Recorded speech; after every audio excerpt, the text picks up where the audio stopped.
strange and demented Robin Hood, if you will, where he doesn't give money to anyone. He just screws the rich over. What a dick. All right, guys, welcome back to the CodeX Cantina, where we like to go a step deeper into the books that we read. Today, it's going to be just me. I'm doing a solo story while Crypto catches up on our readings. I'm going to go into Barn Burning by William Faulkner, which I've got from his selected short stories here, but it's collected in a lot of different of his collections. The story makes it. It's a very, very popular. That and A Rose for Emily, which maybe I'll do later on, but this story is incredible, okay? If you guys haven't read this yet, you need to. And if you've read the Hamlet, he originally wrote Barn Burning to be the opening chapter, but he kind of had to shorten it a lot just because the main character in the story is Sardi, and he doesn't play as big as a role in the Hamlet book and the Snopes trilogy that he wrote later on. We'll go on, we're not going to do any spoilers right now. We'll go through some quotes, we'll go through initial feedback, and then we'll go into kind of the plot summary and analysis, which is going to do more of a spoiler section for you. Normally when I read Faulkner, like, you'll have to sit there and read it. I got to go back again. And it can be difficult, particularly for me. I don't know how it is for you guys. Maybe you guys are Faulknophiles and it's no problem for you. But I did something different where I read online, someone talked about when they read Faulkner, what they do is they read it out loud. Like, they literally take the time to just speak the words. So I did that with a friend where I read him the story. I read it out loud. And it was definitely an interesting experience. I'm not sure I will continue to do that, but it did help me chunk out some of the very difficult lines. I'm going to read to you the second passage in this, which is insane. He comes out swinging. He hits you in the face. I am William Faulkner, and you are reading a Faulkner short story. I love it. I love it. So what is this story? I thought the story was incredible. I thought it was one of Faulkner's finest works. It's the strangest coming-of-age tale you will ever read. You have a relatively simple plot, but the characters are what really drive this. I read this after I read the Hamlet, so I knew what was going to happen with the Snopes. I knew, they didn't never named the brother or the sisters in this. I knew it was phlegm. I really enjoyed reading this in its entirety as opposed to kind of the shortened version that you get in the Hamlet. But I think it's the characters that really drive this. You have Abner, who is a horrible human being with what he decides to do, but he is just furious and enraged by those with wealth, and he blames them for America's problem and America's poor. And then you have Sardi. He's very different from the other Snopes, and maybe that's why he had to change it for the Hamlet, because you really sympathize with him. And if you read the Snopes trilogy, you don't love the Snopes. They're ambitious people. So it's traumatic. It's haunting. It's an excellent read that you should read if you haven't. And I actually got mine for like $2. It's in horrible shape. Like, I don't know if you could see the spine. Probably not, but it's really bad shape to the point where I would never have bought this had I not bought it online and just got it, but feels dirty and gritty, much like the story. You may have to go back and reread some things, and that's okay. For some reason, that might frustrate some people. People never like redoing stuff. I remember getting a taco in line once, and she went to go put sour cream on it, and I was like, oh no, and it was too late. She'd already put sour cream on it, and I was like, oh, I didn't want sour cream on that. And she's like, just gives me this look of, ugh. And she goes to like throw the taco out. I was like, you know what, I'll just take it. But I turn around and look, and there was like 20 people in line behind me. That it didn't matter if one more person came in line. She wouldn't be like, oh my God, another person got in line. Do I have to make another taco? It was the fact that she had to redo work. And I think that plays into how people read Faulkner. They get frustrated. It's going to come with the territory, and I think it's rewarding. I think it's part of his writing. Is it necessary? I'm not going to defend that it's necessary, but it is very interesting the way he writes these, and I think you are missing out if you don't spend the energy to try to read Faulkner, even if it's just a short story that's like 20 pages. But, warning, it is a novel written in the early 1900s that there's going to be the N-word. There's going to be some words that are difficult for some readers. Some people can't get past that, and it's in this book. It's in this short story in the book in general. So if you can't get past that, that's not going to be for you. But if you are someone who is like me, who thinks that intellectual freedom is important And I think it's important for people to express their ideas, even if they are dirty, even if they aren't said the way that I would say them. I want to still experience a natural and realistic view of things that could be harsh, that could open my eyes to realize there are reasons why I don't think that we do things the way that we should or ought to today. So if you can't get past that, I get that, and that's cool. But if you can, and you're open to the idea of experiencing some horrible and nasty things, you're going to get it in the story. All right, so quotes. This one was really important to me. It is about that desire you have. You can take an Amazon wish list as an example. Sometimes you add something to a wish list, and you just go back and check it. Every so often, you check the price, and eventually you get to that moment where you break down. You run out of willpower. There's something innate in you that just kept drawing you to it, from a visceral standpoint, which is so weak compared to what we're talking about in the story, but it's the best I can think of on the spot. The element of fire spoke to some deep mainspring of his father's being, as the element of steel or of powder spoke to other men as the one weapon for the preservation of integrity. Else breath were not worth breathing, and hence to be regarded with respect and used with discretion. So again, talking about that need that his dad's got to burn. Abner's got a desire to burn. I mean, the story's called Barn Burning. What do you think was going to happen? The other quote that really talked to me is, and I think when we're going to get into the analysis section, after we do the summary, I'll talk a little bit more about Abner's character. But this is when he was looking at Major Despain's house for the first time. So this is kind of the narration by the narrator, but you're kind of going through Sardi's thoughts. The peace and joy ebbing for an instant as he looked again at the stiff black back, the stiff and implacable limp of the figure which was not dwarfed by the house, for the reason that it had never looked big anywhere, and which now, against the serene column backdrop, had more than ever that impervious quality of something cut ruthlessly from tin, deepless, as though sidewise to the sun, it would cast no shadow. Oh, Faulkner, thank you for being a writer. I think a lot of people, when they think of their dad, a lot of people can view their dad as this mountain, as this great big thing when they were growing up of inspiration. Some grew up with fear and despair, and they did not like their dad, or their dad maybe treated them poorly. Either way, you're looking at your dad as this huge insurmountable thing that can't be dwarfed even by this huge house, a house that he's never seen as big as this in his past 12 moves. I think this speaks a lot to the theme of blood. So the previous quote was on burning, this is on blood, and when we get to analysis, we'll go more into why I think those are super important. But first, plot. Like I said, it's relatively simple. We meet Sardi, a young boy who's at his father Abner's trial about burning another man's barn. His father is acquitted, but warned to leave town that night, basically, and he kind of insults them on their way out. Abner warns Sardi to stick to his family. Later that night, Abner kind of warns Sardi to always stick to his blood, because blood's going to stick to him, meaning family, basically. When they arrive at Major Despain's farm that his father kind of has arranged for them to work at, Abner drags his injured foot through manure onto the rug.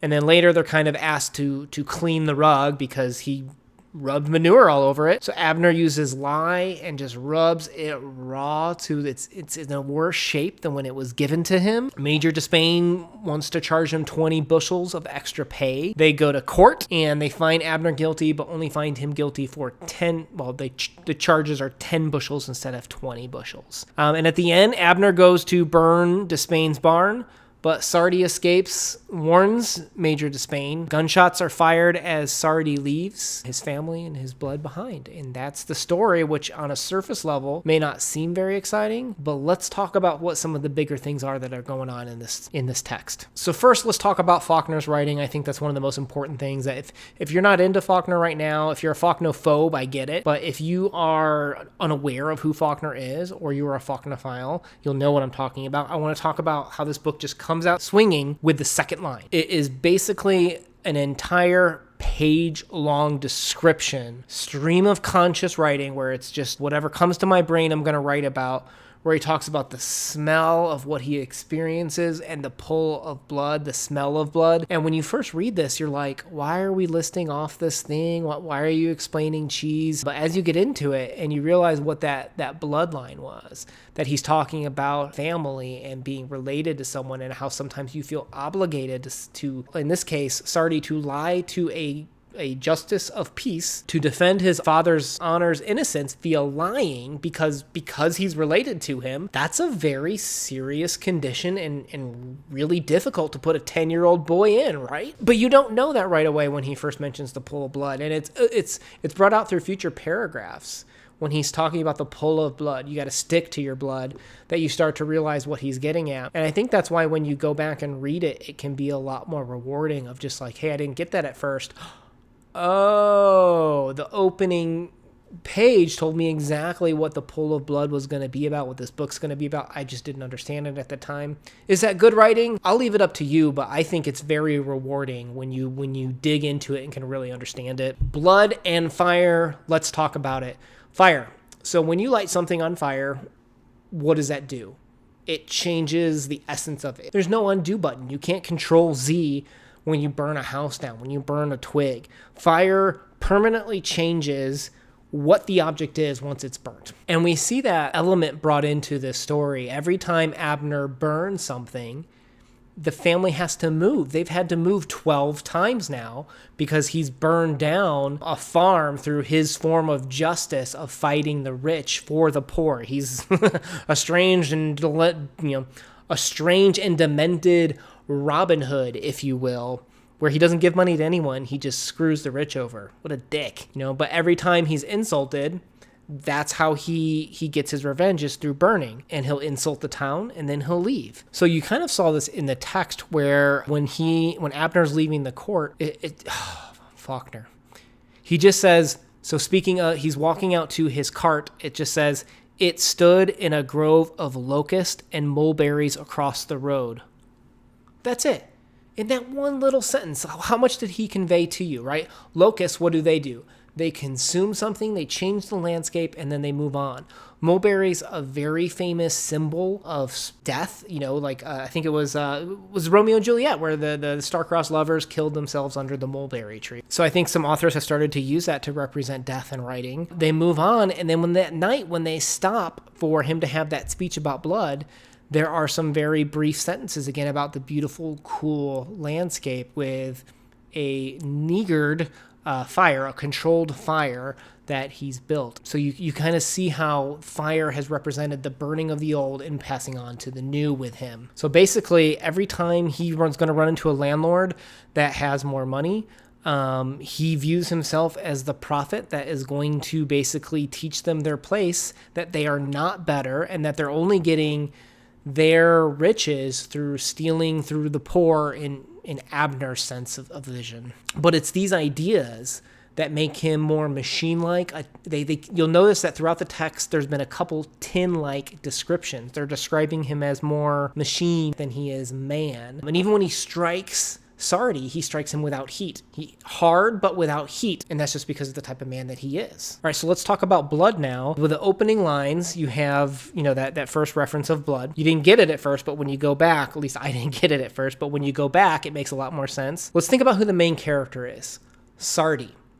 And even in the opening parts, you learn Sardi is named after Colonel Sartoris. You know that he was kind of like this central figure. He was a legendary figure to this town. And even the judge says, well, if you are named after Colonel Sartoris, you clearly won't be able to lie, will you? And I think, Faulkner, particularly in this, in Absalom, he pays homage to the past in a sense that is just absolutely beautiful and poetic.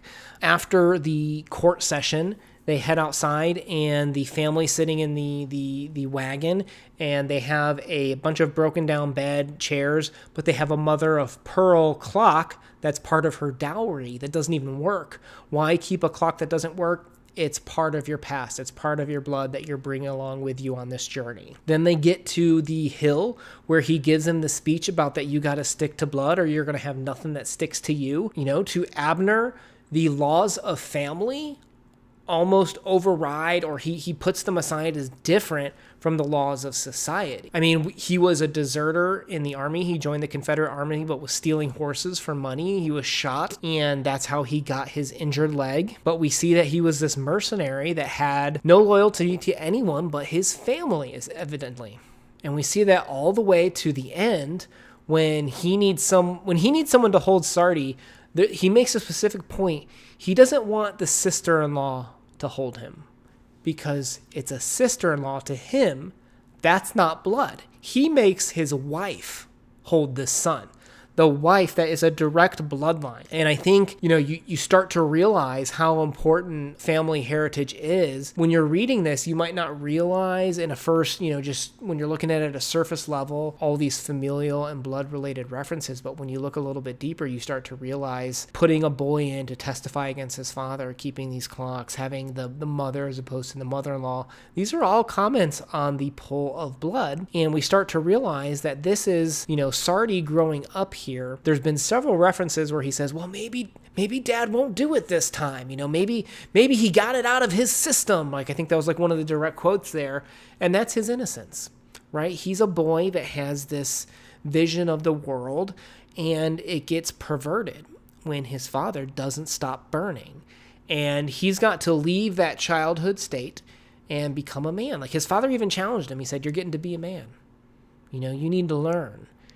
And he's got to make his own decisions. That's part of a coming of age story, is learning to be your own man, make your own decisions. And he, instead as opposed to choosing the family laws, he looked at the societal laws and chose those to go warn Major Despain that the barn was happening. He didn't stop him in time.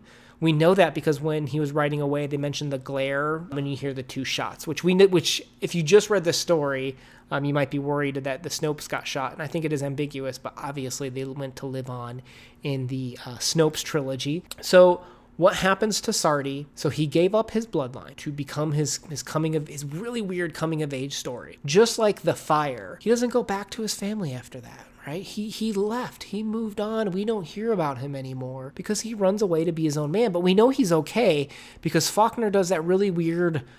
You'll just be in the middle of a sentence. It'll be super fast forward, future tense. 20 years from now, I realized that if I had stood up to my dad on that hill and told him I was going to tell the justice of peace, he would have smacked me. So he's okay and survives another, I think it was 20 years. But again, just beautiful writing from Faulkner to pull that off, to have this beautiful coming of age story that is just brutal. And I think it'll really resonate particularly with people or kids that maybe had parents that didn't listen to them or they didn't agree with their values. I think there's a story for everyone, and I think this is a really powerful one that spoke to me that I just really appreciated. So in terms of rating, I would give it a 9 out of 10. I think this is one of the best short stories I've ever read. I think there's only so much you can cram into a short story. It's 20 some odd pages, but I'm going to hold it accountable. And I realized how each paragraph, each sentence told me more about the main characters, pushed the narrative forward. That I think this is just a fantastic read.